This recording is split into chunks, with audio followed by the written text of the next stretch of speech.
تعالوا نعمل مع بعض كيكة برتقان حلوة قوي وهشة وكمان طرية، وتنفع كمان للعشاء بالليل او فطار او للولاد في اللانش بوكس، وسهلة جدا. وموجود دلوقتي البرتقان في السوق كتير،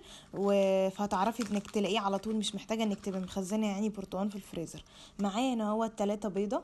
فانيليا سايلة او بودر، كوباية ونص سكر، كوباية زيت او زبدة، اي حاجة اللي انتوا عايزينه، ممكن كوباية زيت وزبدة مع بعض، كوباية لبن، وكوباية عصير برتقان،